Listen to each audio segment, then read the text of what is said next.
Thank you for joining us. It is great to have you all here. Welcome to tonight's TechKit presentation. Tonight's topic is Libraries in the Age of AI, a very timely topic, and it's presented by Heather Turner. And my name is Angela Antonelli. I'm on the CASEL board, and I'm a teacher librarian for K through 4. So just a little bit about Heather before we begin. And oh, by the way, we're recording this. So if anyone has an issue with that, just know that, maybe turn your screen off if you prefer not to be recorded.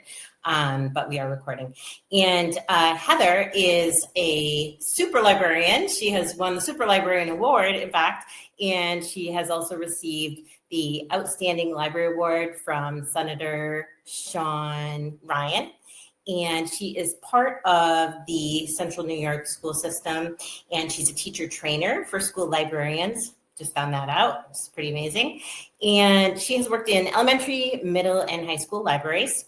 And she is the past president of her school library association, as well as VP for communications for the school section of New York libraries. And tonight we are really looking forward to getting Heather's perspective on school libraries in the age of AI. It's a hot topic. We've had some PD on AI in the past, and we'll continue to do so.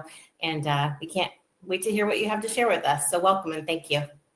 Thank you so much, Angela. It's really great to be here. I was honored for you all to have won the bid on this PD, and it's such a great thing that you guys all had supported the libraries in that Amanda Jones is working on. So there is going to be a lot of AI, but because it's me, there's also going to be a lot on book talking as well, because I like to share different ways that you can book talk.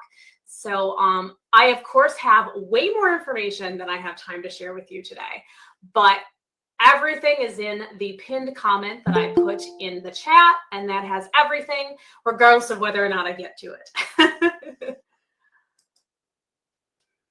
So this is kind of our agenda for our hour together. So in the chat, if you don't mind, there should be a reaction. How are you feeling about AI? Where are you in the conversation? Excited, skeptical, still pondering? All right, I got a pondering. I think that's completely fair. Lots of pondering going on. All right, that's completely fair. So things that I tend to use AI in book talking specifically are things like triggers, because that's something that maybe if I'm book talking a book I don't necessarily have time to read, which in a perfect world, of course, I would read every single book that I book talk. But the reality is when you have 120 kids coming in for book talks in a day, not always possible to do that when you want them to be able to have books. So I find that triggers are something that I will do because it's something that I want to warn students about if they pick up a book or anything like that. I might do a book talk text. Now, I do definitely, with all AI, we want to make sure it's true of that book. But I have to say that within the past, 3-4 months, I'm seeing less and less errors for this type of content. Are there still errors? 100%. But I'm not seeing it for this type of content.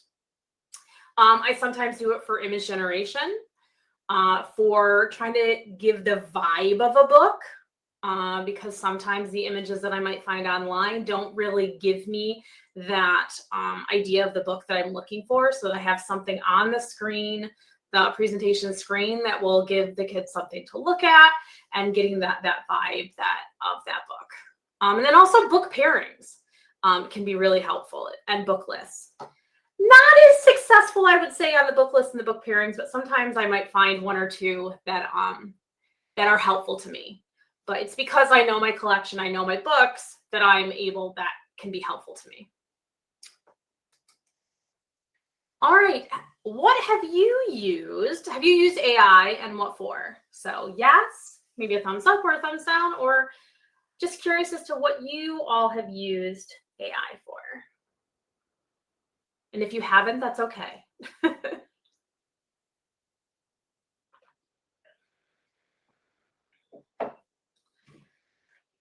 Yep, that's totally common. The lesson planning. Coloring sheets. I hadn't thought about that. Nice. Oh, I'm going to talk about Notebook LM. I love that. Love that one.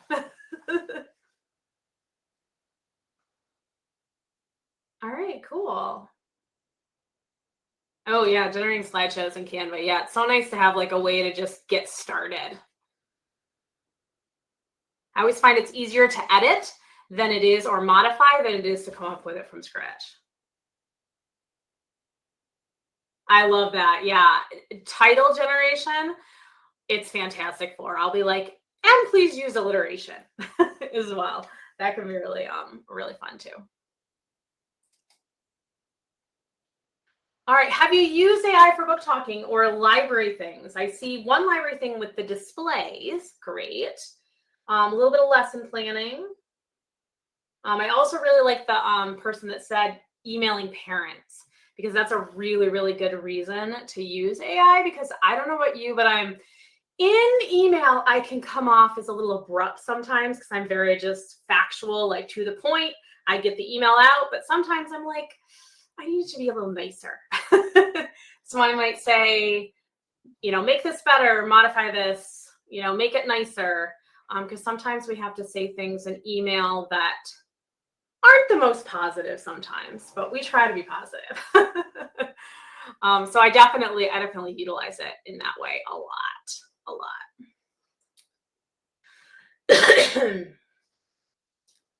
So are we like ChatGPT people here, or are we Gemini people? Are we Anthropic people? Because most everyone seems to have said that they do use AI in some. Are we Canva people? Like, where are we getting our AI jam on? Okay, that makes sense. A lot of Google schools.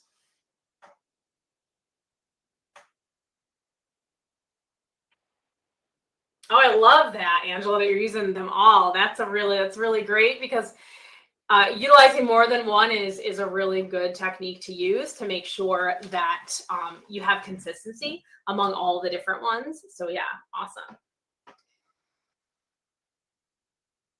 Nice. And now that Gemini has been open for students 13 and above, that kind of has opened the door to help students leverage it and understand it, rather than this magic tool. Which I'm like conflicted with the name Magic School, because like it brings that idea of magic, and it's not magic as we know. Like it's algorithms and such, but I get why they did it. So like I said, I do triggers, and so I do my prompting, and prompting is not quite as important as it was as when AI came out initially. Now the AI is doing a much better job of kind of figuring out what it is that you're trying to do.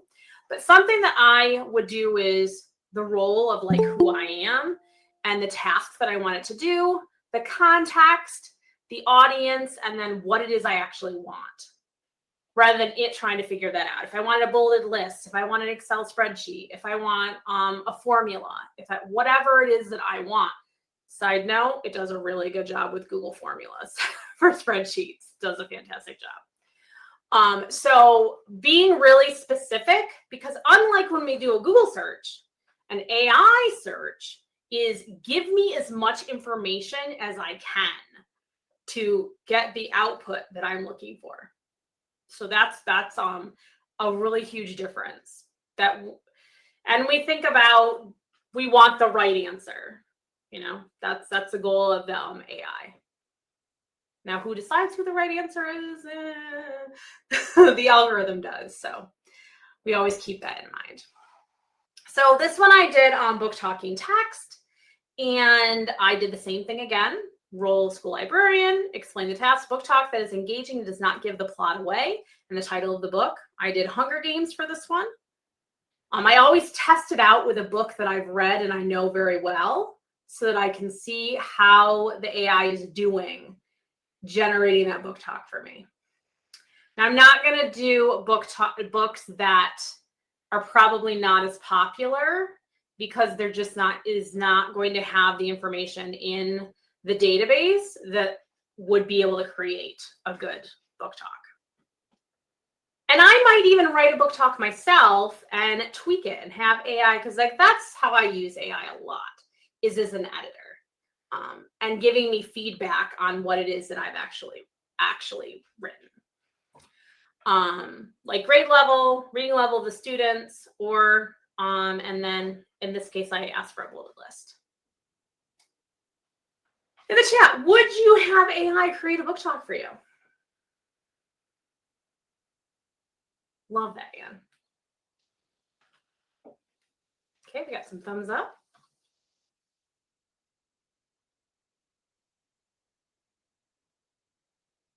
Okay. Yay! I'm so glad. That's what I love to hear.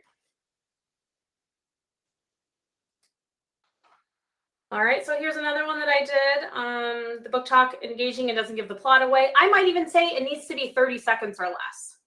That's another thing that I might add in, is the time period as well. Which book are you going to do it for first? What do we think?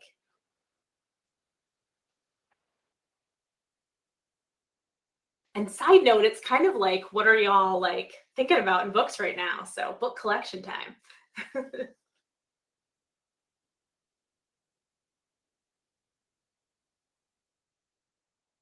Ooh, I'm not familiar with the Nutmeg nominee. I'm guessing if it's a Connecticut Book Award. Yep, that's our state for kids. Yep. Yep, I would agree with that. We have the 3 apples in New York because, you know, the Big Apple.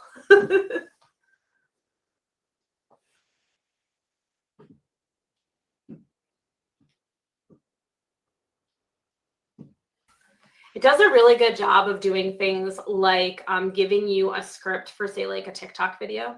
Like maybe you have like a book that you want to do, because I do some TikTok videos on books and things like that and different tech things, and I'll get ideas on how to like organize that. Nice. Impossible Creatures. Love it.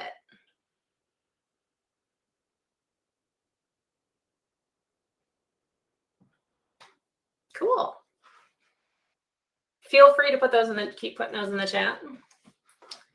So you probably noticed that I used kind of this abbreviation when I think about prompting. There are so many different prompt things to use. This is one that I just like from Holly Clark. She's out of California. She's in the national circuit for AI and educators. We've had her come and do PD in our region. She's very knowledgeable. She's quite hot on TikTok. She does a lot of TikTok. If you like Taylor Swift, she also does a lot on Taylor Swift, but she also does a lot in AI and education. So it's prompt, easy to remember, purpose, role, output, main points, people, and test and refine. And that's the reason why I use this one and not other ones, is that test and refine. Because I find that when people are first starting to use AI, especially students, they will put in their prompt, get the answer, and they're done. Whereas the whole idea of AI is that we can keep refining and keep asking, and so that we can keep getting to exactly what it is that we're looking for.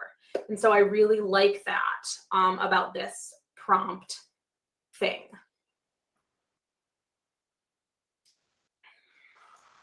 So this one is interesting. And so I have kind of the progression of what this looks like over time. So in March of 2025, I did create an image using a fantasy style from the book Charlie and Chocolate Factory, include a scene from the factory where all objects are made of candy and chocolate, include the children and Willy Wonka. This is very exciting to me because this did not used to happen. And I had major concerns about images in AI due to copyright infringement. Now, has everything fixed? Of course not. But this is encouraging to me that they are aware of it and they are trying to make changes. So I was unable to create the image that you requested. Now, prior to March, I could get it to generate. And so there it is right there, just a little bit bigger. So then I adjusted the prompt because I'm still trying to get this, right? I'm still trying to get it to do it. So create an image of a chocolate factory where objects are made out of candy and it looks like a fantasy wonderland. There are children and factory owner that is clothed in garish clothing. I would say that's a pretty good description of Charlie and the Chocolate Factory. So I was able to get this. Now, it's not exactly like Willy Wonka for sure, but it gives that vibe. And of course, we have our misspelling of words as, well, that one's spelled right, but this one is not. So that's consistent with AI. Would have to say that I've used a lot of the image generators. I would say that ChatGPT is doing the best.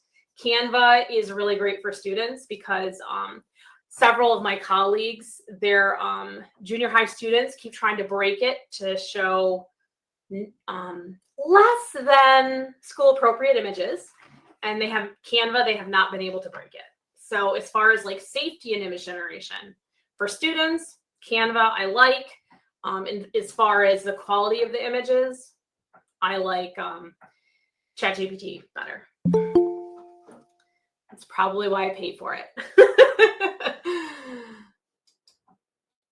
So there's our image there.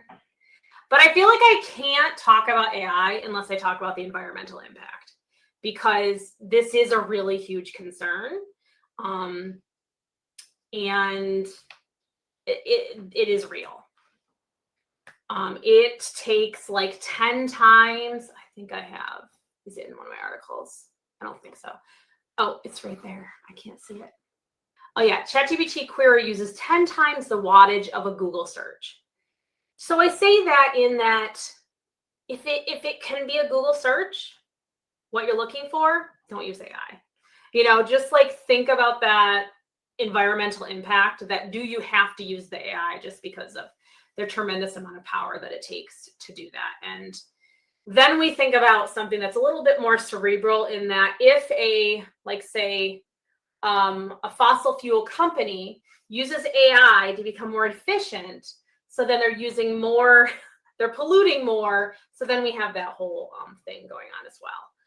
And then, of course, ghost workers as well, the impact on that industry, that they're really low paid jobs and they're making the AI smarter, and it's actually humans that are doing it. There's a really, really great documentary right on YouTube called Ghost Workers that is really, it's very eye-opening.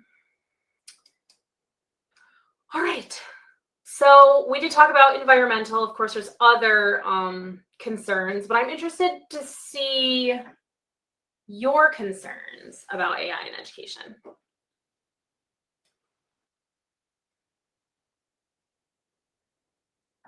If anybody wants to unmute and chat, that's fine too. I'm okay with that if you don't mind that you're being recorded.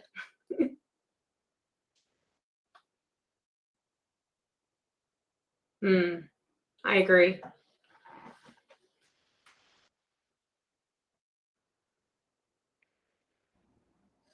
I have some concerns. Please tell me. I'm an elementary school librarian, and I haven't taught about AI yet with my students because I know when I started to teach about social media, you have some of the kids who have heard of it and have started to use it, and some who haven't. And because they're kids and they're naturally curious, once you introduce it, they want to start using it. And the recommendations is that you shouldn't use it until 13 or over with adult permission, or 18 or over. And I also think that, it's just such a challenge because they don't have the maturity level to use it, and they instantly, they don't make the best choices with it. So I don't know, I'm reluctant, and I'm still waiting for my district to, kind of provide some guidelines with that. And they haven't. I think those are in the works, but I guess it's just, the evaluation piece of it, that they're not going to have the background knowledge to be able to evaluate the output. So I'm really concerned about that, is that they won't be able to evaluate it, because I know the amount of work that I have to put in to evaluate whether or not the output is accurate with the background knowledge that I have. So I don't know how kids can do that. So I guess that's my biggest concern. Thank you. I agree with you 150%. And in fact, I'm going to put a book in the chat that helped me, not solve this problem at all. But Ken Shelton wrote a book called The Promises and Perils of AI in Education, Ethics, Equity, and Have Entered the Chat. And I just felt it was helpful in my own understanding of this issue. He talks about a lot, even younger students. He talks about that. It's a very short book. He did use AI to edit it. I will say that, but he did it with Dee Lanier, who also does a lot of educator stuff in this topic. So I don't know if it'll be helpful to you, but that book is definitely helpful to me. Okay, thank you for the suggestion. Yeah, absolutely. I have concerns about an over-reliance. Yes, I completely agree. Jesse, I think that we are going to become an over-reliance of it. And I did a session on writing in AI for librarians and educators in our region with our English teacher trainer. And it's really challenging because right now we're at a point where students still need to know how to write. And so if they're just putting it into AI, they're not actually having developed those skills of writing. And so, but in 10 years, are they going to have to write? So it's like, we're in this really weird place of, is AI just going to be able to do it in 10 years? Is that going to be something that students have to do? But we still have to teach them how to do it now. I have no answers. I have lots of questions. But I completely agree what you're saying about the over-reliance of it. It's so true. And I'm continuing to grow my understanding of it. I have a tool that I'm going to share a little bit later that I like. I do like it a little bit better than some of the other products that are out there. But I don't disparage any products. There's just ones that I have experience with. Okay, so lots of concerns, and I like it, and I feel like we as school librarians do a really good job of looking at that technology and being the people in the moment that have the knowledge of evaluating those resources. And so I feel like if we can get in on those conversations, our districts are going to be so much better off in that. Still no answers, but conversation. All right, we have a tool. This one is called Telpa Search, if anybody is familiar with it. Nice, awesome, I love that, Melissa. And this is part of LibraryThing. I don't know how many of you remember LibraryThing. It's still out there. It doesn't get as much love as some other websites. But they used to do this game where you looked at a cover of a book and described it. And so I do too. So if you go to the website, I think I might share my screen on this one. Oh, I think I do actually have all right, I do. I did a GIF of it. So essentially what it is that you can search for, I want a red book, and it will come up with what you could look for. And so I search covers. What's on the cover? It's a red high-heeled shoe on the cover. It's not perfect, but as you can see, it does eventually come up with Cinder, which is the book that I was talking about.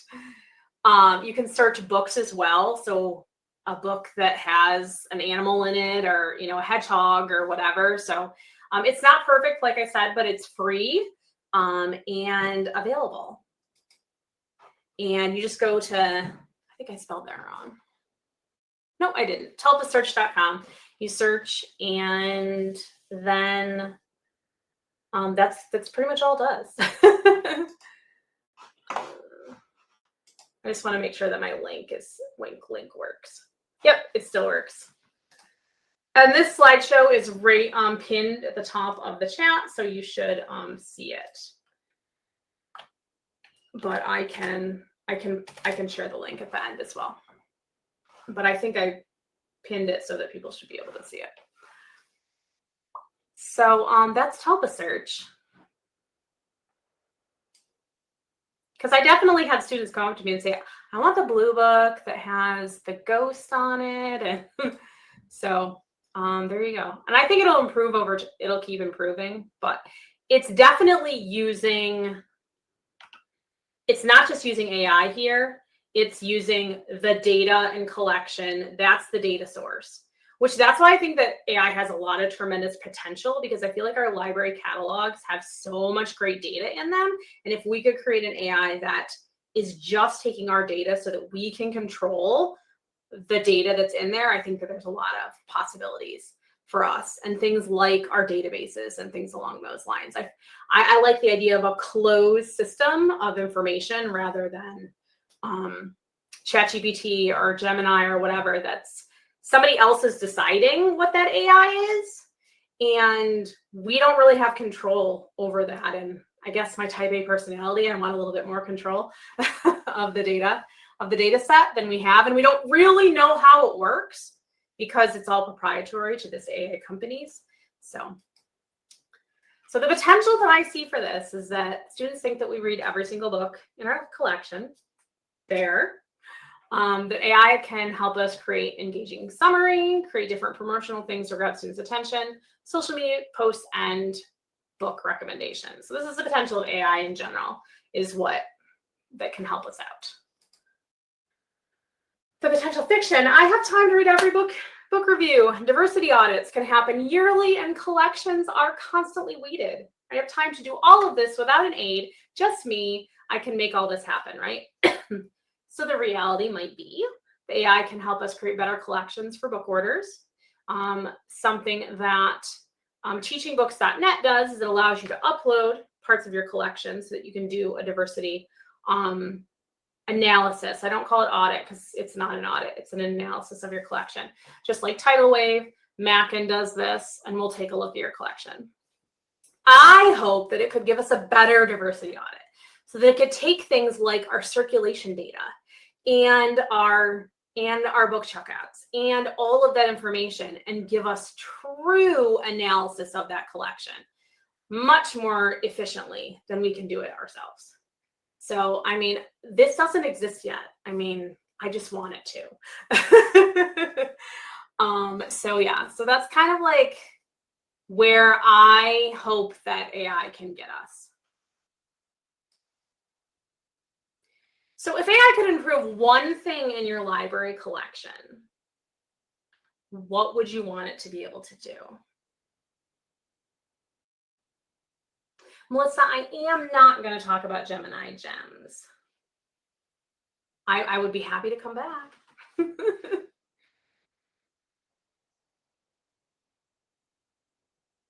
No problem, Melissa. Please keep the questions coming.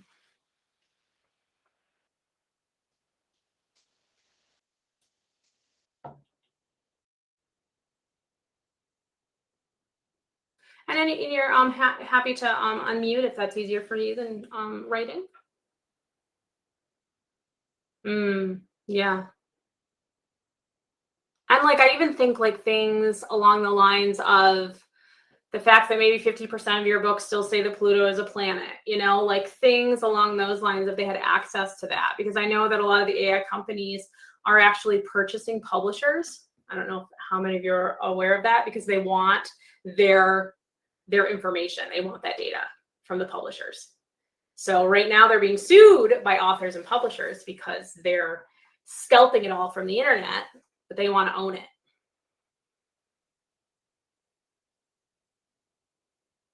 Oh, I'm so sorry. That is a process. I think I've genrefied 4 times at different libraries. You definitely learn your collection really well, though, I have to say. It's worth it. It's worth that pain and suffering.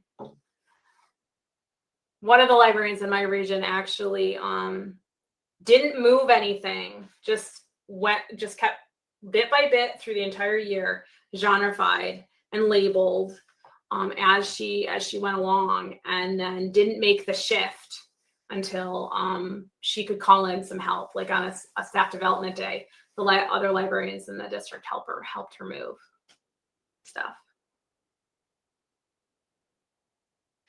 All right. We're still pondering. You don't have to share. That's okay. You can ponder in your head. So concerns, because I always have to talk about concerns too, is that we do have our, the algorithm discriminates what happens when computer systems and AI treat people unfairly by things like race, gender, age, religion, and disability. And sometimes we don't even realize how our answers could be impacted by that. So they could make decisions that negatively affect certain groups, even if it's not on purpose.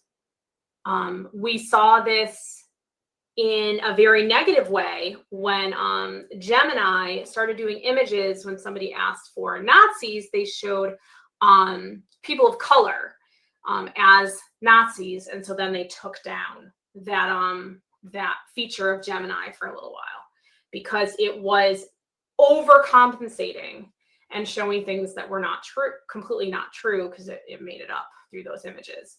So it can go the other way as well. Here's a scenario. This is from the Harvard Data Science Review.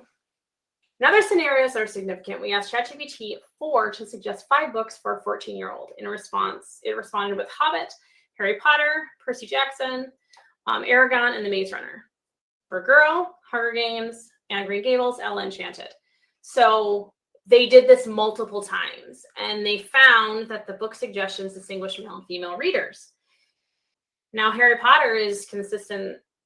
It's not gender specific. It's a popular book for both genders. And so they really found this really interesting. And so I like to see the data. I like to see what's actually happening. And this was a few years ago, but I'm finding this consistent. I don't think that they have really done a good job to change this, but just something to note. As you're getting book suggestions, you might not want to say a certain gender if you're requesting books, or you do. Just be aware of those common stereotypes. Is there anything that you might not ask AI to help you with in library land?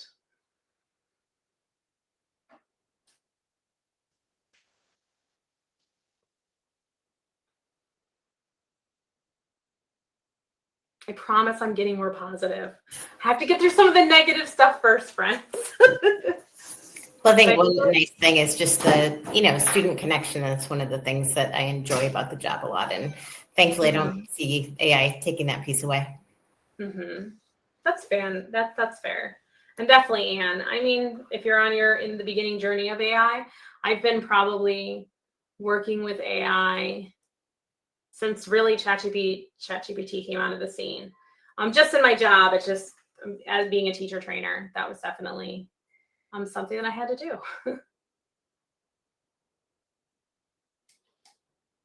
All right, another tool. Woohoo!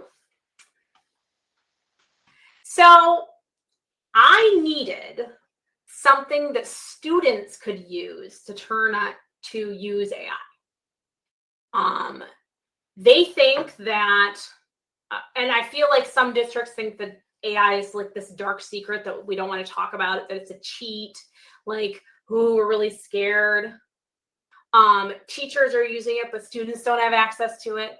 That's becoming less common with things like Gemini being open to over 13. For me in New York State, we have something called EdLaw 2D, and that's we have to have a contract with every company that we use, so there's no personally identifiable information. So there probably is something similar in Connecticut, I'm assuming. So I also needed a way to teach students about AI, but not just sending them out to Gemini or sending them out to ChatGPT, because I wanted to be aware of what was going on.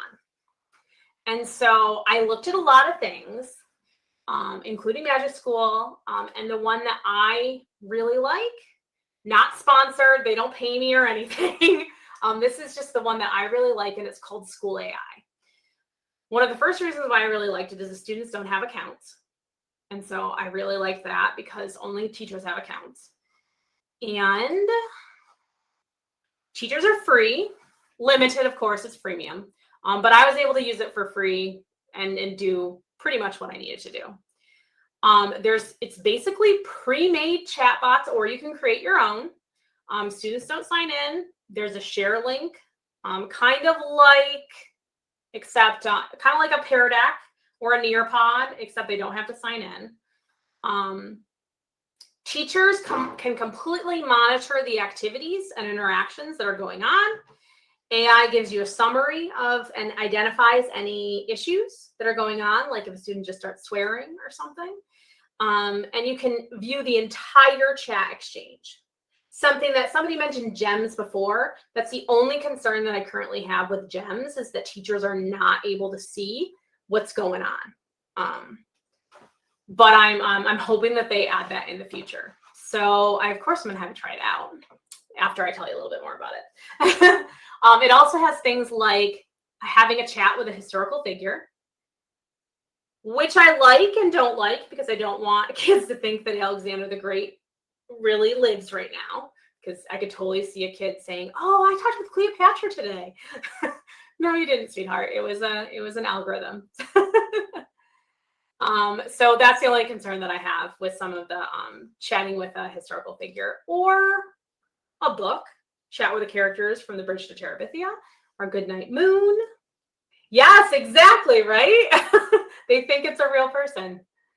Chicka Chicka Boom Boom, Charlotte's Web. These are ones that are already created, but of course you can create your own. So I'm showing you what you see on the teacher side. So this is, and we're going to go in and we're going to do this. I created one, and so every student, I can see all the students. I can see all the chats that are going on in real time.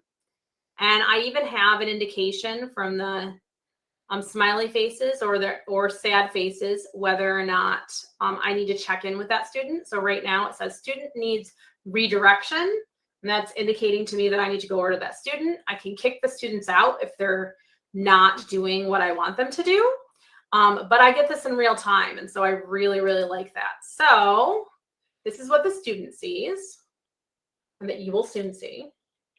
Because I, of course, did a book selection because I'm a librarian. So I wanted, students to be able to get help with book selection.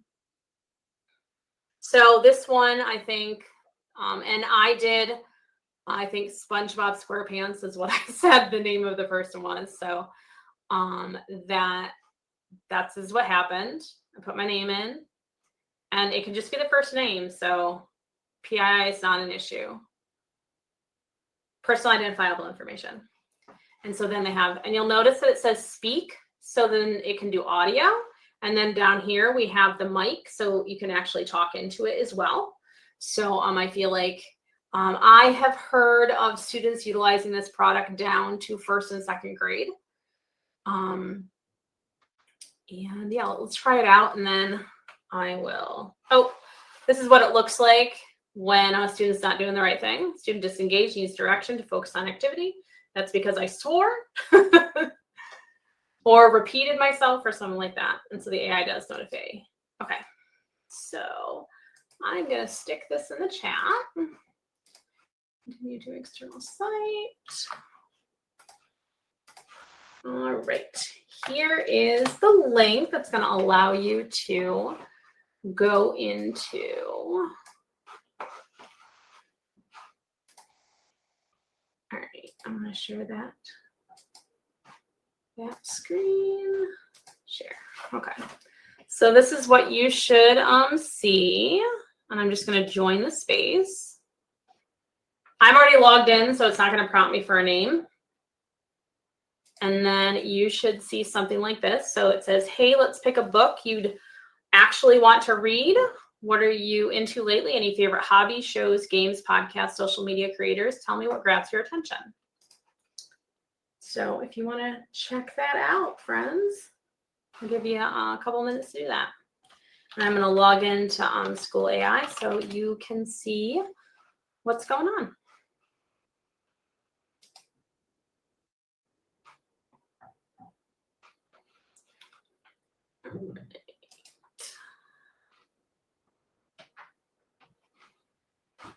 Okay. Let's share.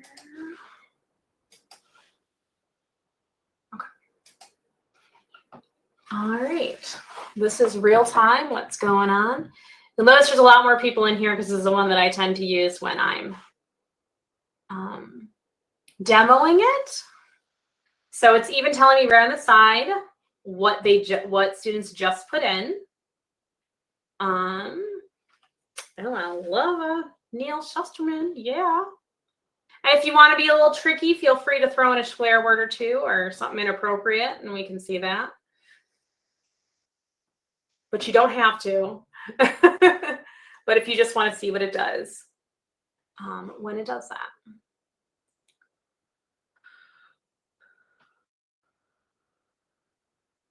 So I'm seeing quite a few people in there, so it's pretty easy to use.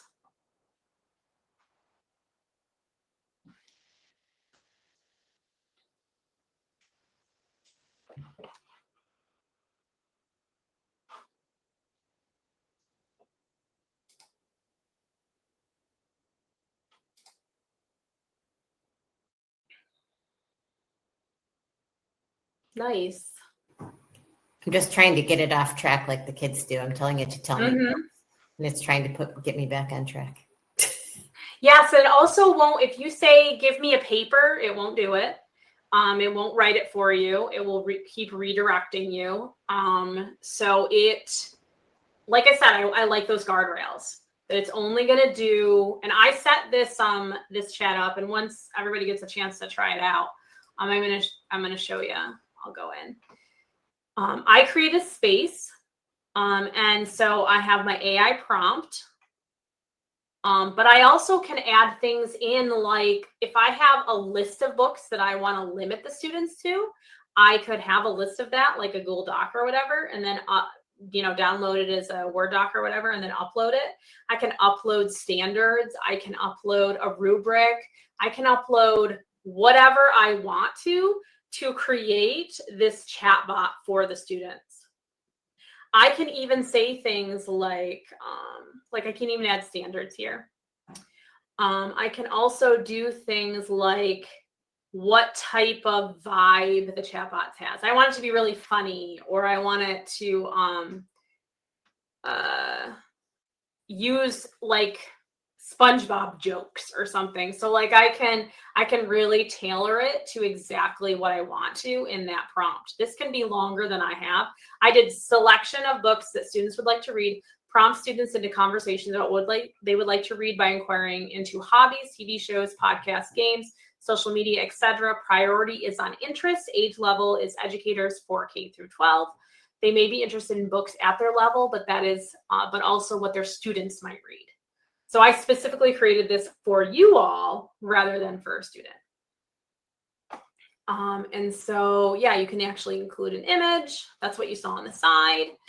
But again, we can go as into detail as we want to for a specific assignment.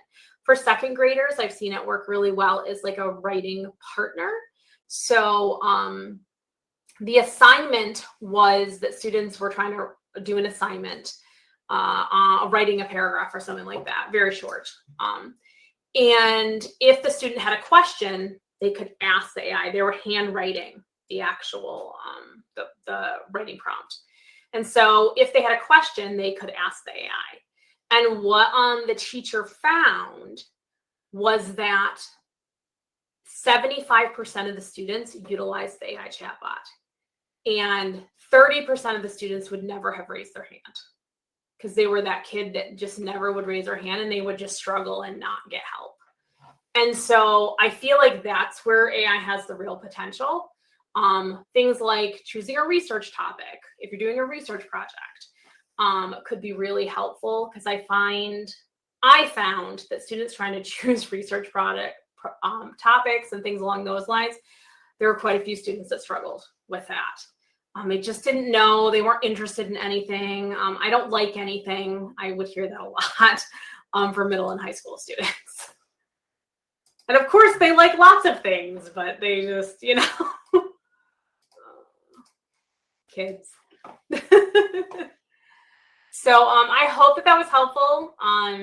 Like I said, give it a try if your district will allow it. But like I said, it shouldn't be as much issue with the PII as other products because students don't have. And you can actually see their privacy policy right on their website. It's probably one of the better ones. It's at the level of Canva in terms of that. All right, I'm running low on time, so I think I'm going to skip that. All right, so Jennifer Lagarde and I do a Blue Sky chat every other Wednesday. But this is a side note. But during one of those chats, she shared this tracker of books, and this is really has nothing to do with AI. It's just really cool, and I wanted to share it with you. So, but it does have to do with book talking. So another friend of mine, Anna Rose Foley, does a lot with books, and she has book talking notes on how she does them. And then also this is an inclusivity matrix created by Jennifer Lagarde, and then this is the book tracker right here. So my links aren't working. I will make sure that I relinkify them after we're done, because it looks like my link has broken. But what's really cool, and I'm going to nerd out for a second, is that when you type in the book, it actually appears over here on your bookshelf. I know it's a little nerdy, but I was very excited about that. She did a formula to make that happen. But a kind of more interesting way to have students keep track of their reading that still makes it so that it is private to them, which is something that in New York State specifically, we really don't like to keep the history for students. Should there be a FOIL or something like that, we just don't want that information to be retained. So it just depends on your library procedures and policies on whether or not you do that. But this was a good solution to still allow students to keep track of their books, because they could do this for years, right? They could have this spreadsheet. So I will make sure to link it. I'm sorry that it delinkified on us. Okay. All right, we have another tool. Instant Peridot. Peridot now has an AI component, and it allows you to generate interactive presentations. So I did a lesson on note-taking, and it creates it. Right now it's free because it's in beta. I'm sure it'll eventually be paid, but right now it's still free. And so it actually creates that interactive Peridot for you. And if you're unfamiliar with Peridot, it allows you to take a slide deck and add interactive features, much like Nearpod. So you can add I tend to do it with my book talking, because I can have reactions from students if they like the book, if they didn't like the book. And then that also helps me later for when I'm going to purchase additional books for the library, because I have all of that data in one place.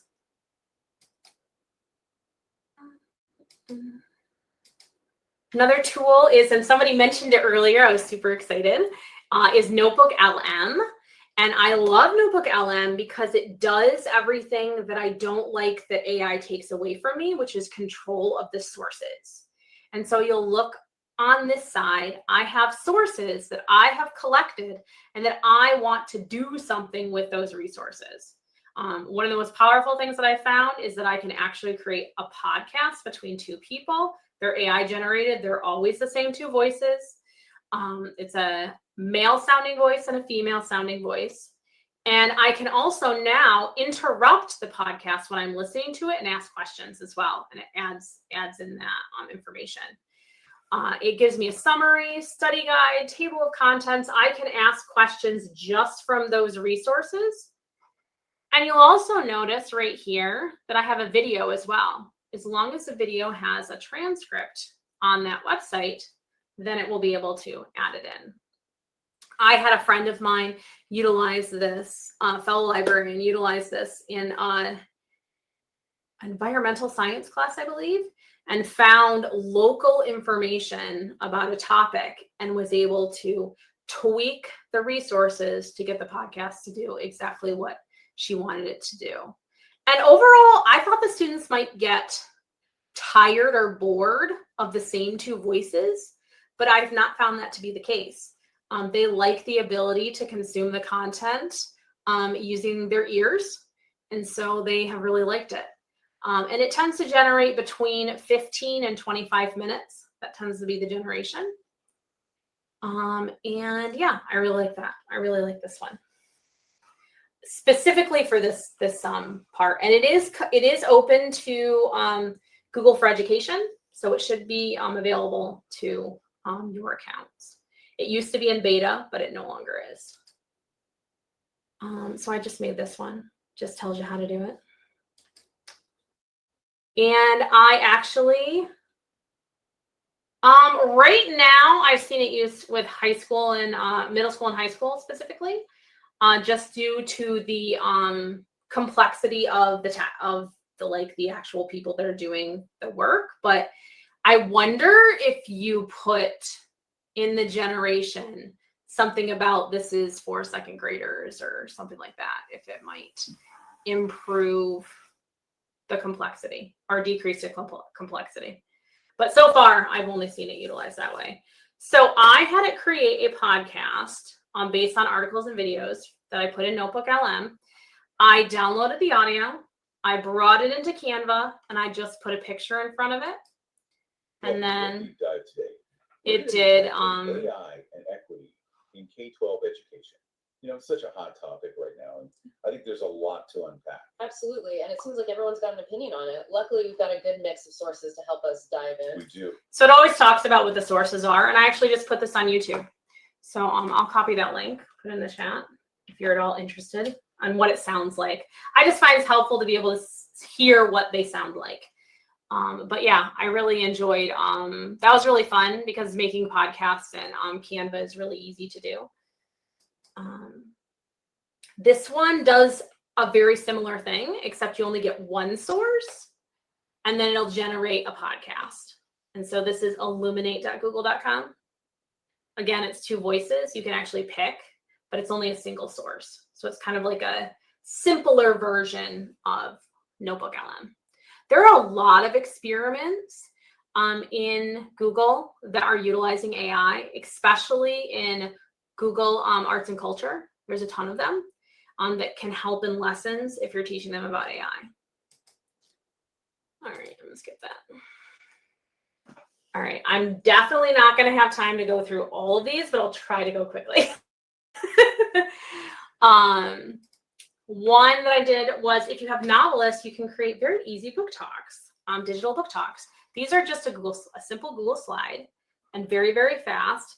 The thing that I want to highlight is the utilization of TikTok videos from young creators and aesthetic videos that give you the vibe of a book. And so those I don't tend to see anywhere else except TikTok on Book Talk, are looking up a book and then just getting that vibe of the book. So there's that one. And that was from Be in the Library, who I mentioned earlier is one of my friends in the area. She is one of our local librarians. So you can also get most of this from Goodreads or other places, but Novelist does have it all in one place. So I do like that. I did something called Book Talk Centers because I used to have to do book talks for seniors, 12th grade, every 5 weeks. And if you know anything, if any of you have taught seniors, they don't want to move. They don't want to like do anything, especially earlier in the morning. So I wanted them to move. And I think that centers are so underutilized in secondary. And so basically what I did was create a website, create a Destiny collection, a Google playlist, like a YouTube playlist, anything like that, with a hub of trailers. And so I would have a Chromebook set up, and then they would have to go to that center. And then as a group, they would decide on which one they wanted to watch. And then they discussed their thoughts and they filled out a Google form. And then they would go on to the next one because it did a couple of things. I was not standing and delivering. And so they weren't like just passively bringing in that information. But also they were talking to each other about books, and who doesn't want that? So I was forcing conversation, especially after we were home during COVID. I really wanted to facilitate those conversations as much as I could. So that's Book Talk Centers. This is something that I created during COVID because I couldn't, and then when we came back, because students couldn't really check out books. And so I needed like a way to introduce some of my Sora collection or ebooks or things that they were allowed to check out. And so I created non-linear slide decks. Also, I call it choose your own book talk because I love choose your own adventure books, always have. And so essentially how it works is that students click on one of the emojis, and these could be anything. I just picked emojis because they're fun.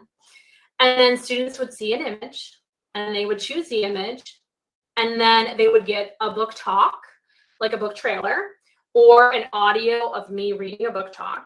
And the side benefit of this is that I could also just give it to an English teacher. And if I had so many book talks that I had to do that I couldn't get all the students in, I could give this to the teacher and they could do it as, say, like a bell ringer or something like that during the beginning of class. And so it really was very successful. And I was still able to get into classrooms that I might not be able to because sometimes your vibe with a teacher isn't always vibing. And so this was a good way for me to get into some of those teachers that maybe they weren't as willing to have me come into their classroom. This one is called Lit Match, and it basically takes like questions and then what is there? It's kind of like the BuzzFeed quizzes. It kind of gives you that kind of feeling. And so they basically do this worksheet, and it doesn't look like I linked the worksheet, but I will when we're done, because I do have the middle grade version. If you want the YA version, it is on Teachers Pay Teachers, because Be in the Library did that one. And so I was inspired by her and did a middle grade version. And then each one has a book trailer. And then essentially what happens is they take what they have chosen and it leads to what their lit match is based on the questions that they answered. All right, has anybody used nonlinear slide decks or anything like that? I'm curious as to, because I've been using them for quite a few years, but I didn't know if anyone else was aware of them.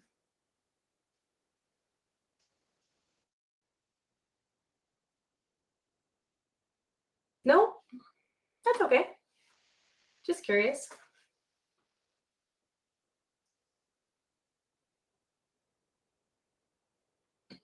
And I will link the template of the one that I did. So it just definitely makes it easier to have a template for it.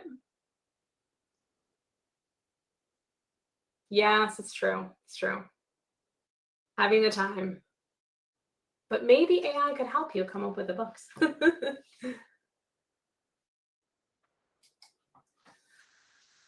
All right, this one is another one that I saw on Be in the Library, and that is book horoscopes. Essentially, you use horoscopes to help select books, and so students also learn about horoscopes as well. I did have one attendee when I've done this one before has said, "What if like the students aren't allowed to talk about horoscopes?" And like you definitely have to know that, because I was definitely in a district where anything that had to do with magic or anything like that was a complete no-no. So I couldn't really book talk a ton of fantasy books to classes in which had those students. So I had to be a little tricky sometimes on that content. This one is one that one of my colleagues came up with, and I absolutely love it. There's a little interaction. I know I only have 1 minute left, but I think you're really gonna like this one. All right, so essentially what it is that you create like a box, and it has physical objects that represent a book. And students guess how the objects connect to the story. So what book do you think this one is? So I did them digitally because I'm not in person. You got it, Cinderella. They're gonna get harder, don't worry. I have not had anybody figure this one out.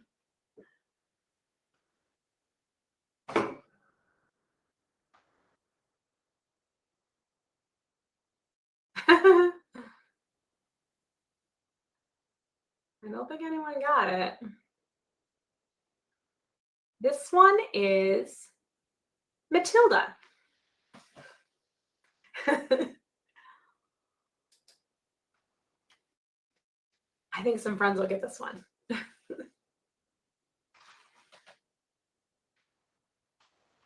You got it.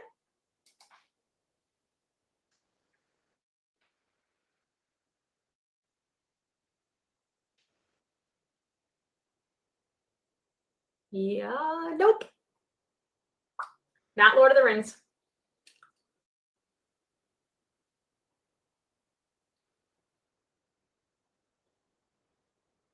Related to Lord of the Rings. Yes, The Hobbit. Any of my middle school friends should know this one. Well, I don't know. She's probably read at all levels at this point.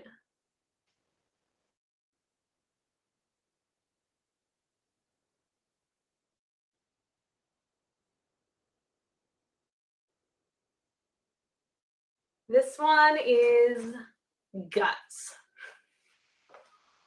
This one is Guts by Raina Telgemeier. Yep. Oh, Melissa got it. Nice. All right, I am out of time, and I got to slide 70. There's still quite a bit more if you're at all interested. I'm just gonna do a shameless plug for myself. But it's completely free. Okay, present. Is I do have a Substack that I do post free content if anybody's interested. And I am on Blue Sky, and I would love to see some Connecticut friends on our chats every other Wednesday. Next week will be another one on Wednesday at 8 p.m. And Blue Sky is free. And it would be great if you were there. Heather, thank you so much. This has been just amazing.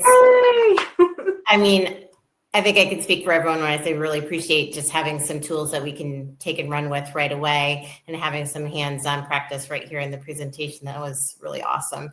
And I also really appreciated how you presented, the positives and the negatives, the kind of the whole picture. So this was fabulous. Really appreciate your time. Thank you so much. And thank you, everybody, for joining us. And as a reminder, this will be recorded, so you'll be able to access this via the CASEL website. And hope you all have a great night. Thanks again, Heather. Yeah. You're very welcome.